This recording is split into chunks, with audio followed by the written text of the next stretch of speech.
take a trip out to the ocean. Gonna leave behind the great big sea. Got lots of friends who miss me all across the country. They can see me on MattTv, on MattTv, on MattTV, on MattTV.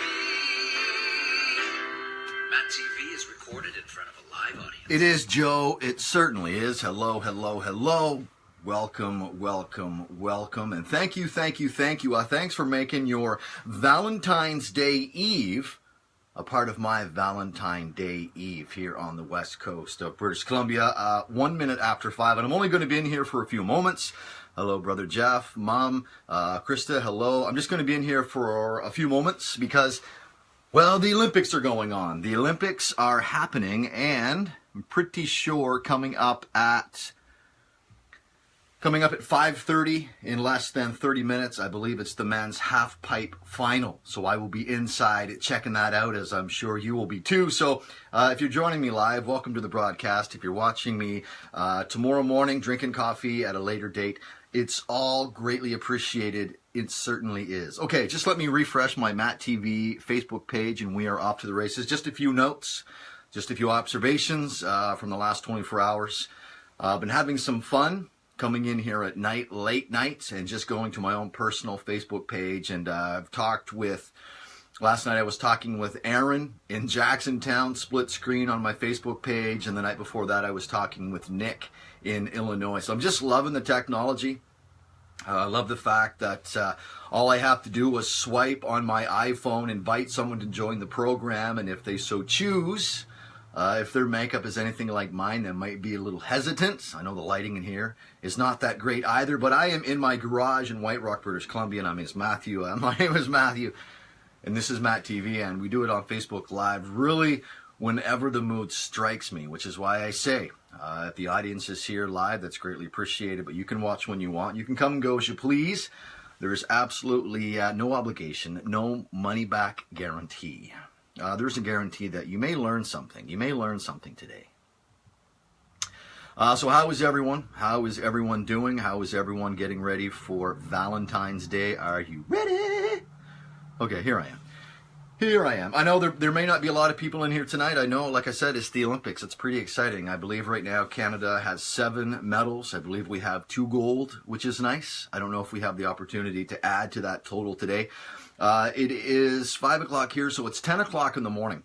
10 o'clock in the morning, local time in Pyeongchang, South Korea, as the Winter Olympics continue. We'll talk about the games at the end of the show. So how's everyone doing? I just want to come in here real quick. Like I said, I will be out of here before 5:30, probably much sooner than that. My show started off 60 minutes, then they went to 30 minutes, and now they're just really, when I run out of material, when my jaw gets sore and I can't speak anymore, I just turn my phone off. But I do want to say a big hello to Nick, Wayne, William, Toby, Sarah, Simon, and Joe, all those names there associated with great friends of mine who all have a part of MattTV. The last 24 brought to you by Nick. It's been a long time since I've said that. Wayne, the great product plug. It's been a long time since I've had a product plug on here. William's wacky soundbite of the night. Toby's Edmonton weathers. Sarah gave me the idea for the skinny on the scoop. Simon and Joe putting the MattTV opening together. So I just want to, it's been a while since I've mentioned any of those names in that form. So a big thank you to Nick, Wayne, William, Toby, Sarah, Simon, and Joe, and everyone else who makes MattTV a part of your life whenever you so choose. Whenever you so choose. Carolyn, how are you? So I just want to mention a couple of things that have happened in my life the last little while. Everyone knows that I have a dartboard. I was pretty excited the other night. I was in here throwing darts around, and I had a score of 134. 3 darts. You only get 3 darts at a time. So that was the high score for me, and I was pretty excited. 134 on the dartboard. So I'm just wondering, if you play darts out there, what's your average score? What is your average score if you are maybe a novice, maybe you're a junior, maybe you're a veteran dart thrower? So I'm just wondering, what is your average? And the next time I come home, I will be sussing out places to play darts. That's my new thing now. I love darts because you can be competitive with yourself. You can create all kinds of games with darts. You can create all kinds. Remember lawn darts? I remember when we lived on Churchill Road.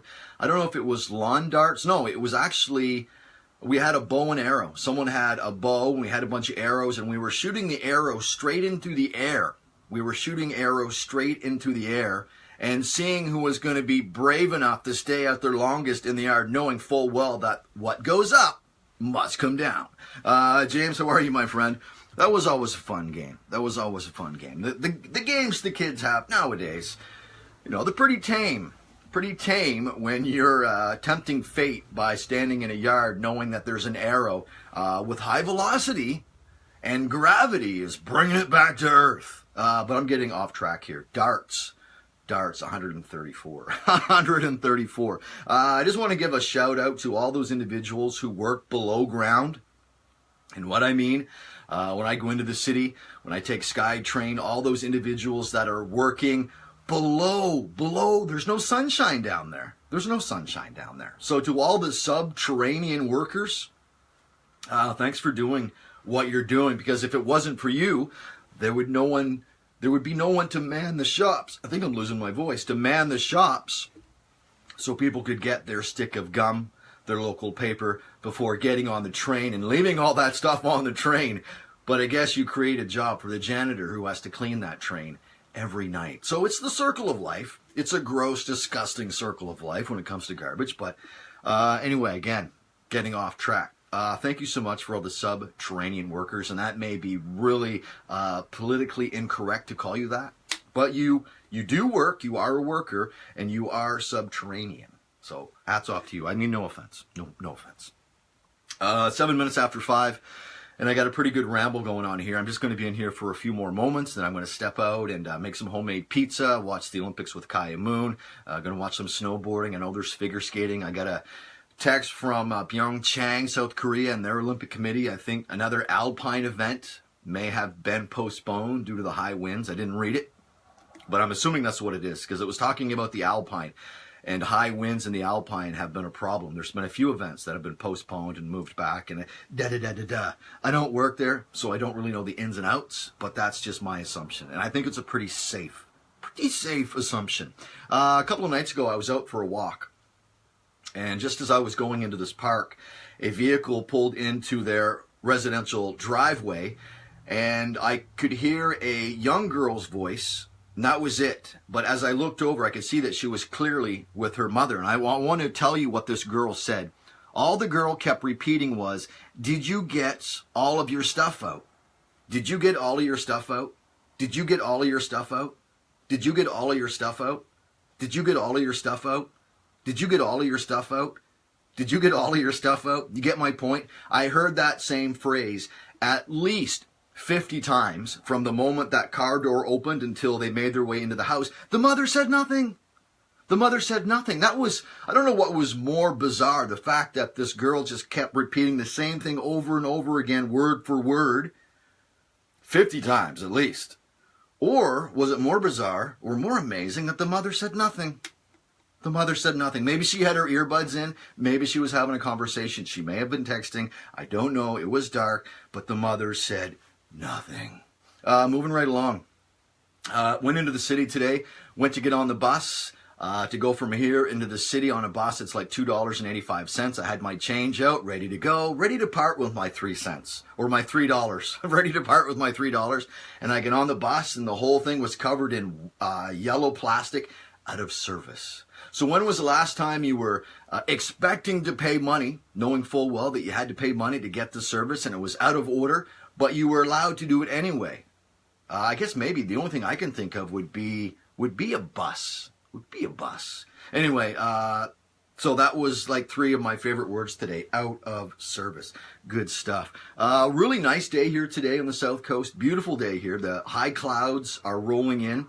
Beautiful day yesterday. I think it's the calm before the storm. I was just looking at Environment Canada. There is a potential for snowfall here on the south coast, White Rock, Fraser Valley, Metro Vancouver, out into the valley for sure.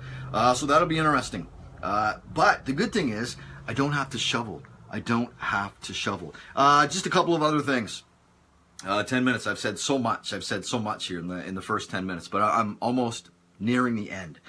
This morning at 7:30. 7:30 my time, so 11:30 your time if you're in the Woodstock area. What were you doing at 11:30 this morning? And depending on what time zone you were doing. Because what I was doing, I was dropping Kaya Moon off from school, and on the way home, there was an ambulance and a fire truck pulled off to the side of the road.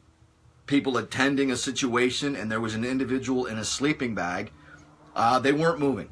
So someone slept outside all night, and I'm not quite sure if it ended well for them. I don't know. But I'm betting your sleep was a lot better than this individual's sleep last night, because you didn't wake up with paramedics in the fire department shining flashlights down on you to see if you're still alive. At least I hope that's not the case. There was a story here on the news. I think it was on a local ski hill. 2 or 3 individuals. I think it was like 3 males, 3 guys decided to go camping up on one of the local ski hills. I think maybe they had a tent, but they were severely underprepared to be in the snow, and they had to get rescued. They had to get rescued. When asked what they had for snacks, one of them said Tide Pods. So there's your indication that they were off on the wrong foot. Snacking on Tide Pods. I'm kidding about that. So this is just going to really end it for me. I just a couple more things. Watch the Olympics. Support Team Canada. Happy birthday to my nephew, Zach. Happy birthday, my man. Love you. You're so talented, so skilled, so proud. And a happy birthday to Peter Kidney, having a birthday today. One final thing. I'm going to leave you on a good note here. 12 minutes after 5. I said this was going to be quick. I have pizza to make and Olympics to watch. This is really good. It's kind of sad, but I'm glad the Blue Jays are doing it. Jays are retiring number 32 on opening day. So in honor of the late Roy Halladay, the Toronto Blue Jays will retire his uniform number 32 on March 29th as part of the opening day ceremonies when the club will host the New York Yankees at Rogers Center. And you may be aware that he was killed tragically in a plane crash in the Gulf of Mexico just a few months ago. So, nice that they will be retiring Roy's number 32 in Toronto. It's a really weird time to end the show, 12 minutes after 5, but that's okay. Again, big thank you and a big hello to Nick and Wayne, William, Toby, Sarah, Simon, Joe, and everyone who watches on a regular basis. And I put all these videos go up on my YouTube channel as well. So, enjoy your Tuesday night, this 13th day of February. Have a great Valentine's Day tomorrow. Really, it's, I don't know, is it too late to go out and get something? 7-Eleven is always open. 7-Eleven is always open if you have to go out and get that. And if you have to resort to 7-Eleven, you are already in deep trouble. Deep trouble. Okay, enjoy the Olympics. I'm going to go watch some snowboard, half pipe, make some pizza, hang out with Kai Moon, and just wait for this expected snowfall. Okay, have a great night. My name is Matthew. This is MattTv. Now and always, from sea to sea.